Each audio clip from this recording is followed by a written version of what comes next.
Okay, let's look into the spiritual meaning of eczema. Disclaimer, this is just the spiritual meaning. The scientific and the medical reasons still apply. This is just the internal state that you're embodying that is making this thing manifest. Therefore, if you start working on these things, you're going to be led to things that are going to help you physically. Eczema, feeling unaccepted, needing to hide and suppress your feelings, aggravated by your experiences with others, erupting with anger when you don't get your way, holding your breath, experiencing a sense of stagnation. Since it's in your right hand, we're going to look into the spiritual meaning of issues with your right hand. And for anybody else watching this, wherever the eczema is, look into the spiritual meaning as to why something happens within that body part so you can kind of put both of those things together.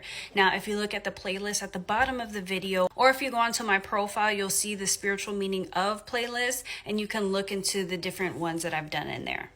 Okay, so right hand. For many people, the dominant hand and the one with which they create. Problems with feeling lost, uncreative, fearful of the future, experiencing struggle and frustration. Questions about ability to work, create money, and feed the family. Feeling disappointed or betrayed by someone considered a right-hand person or someone's go-to person.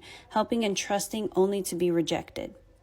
And since we're here, you can just go ahead and screenshot the remedy if you feel inclined.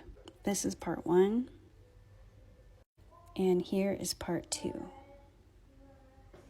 Now, if you relate to any of the things that were mentioned, this is where shadow work comes into play. You would try to address those things, whether it's something that's within that's causing this thing, or if it's like somebody that's making you feel this way, it's time to have one of those conversations, one of those hard conversations. And if you're not sure where to start, or if you feel like you have a really hard time getting out of victim mentality, but you don't want to stay there, check out my workshop, Survival Mode Off. It's going to help you take back your power and get out of victim mode.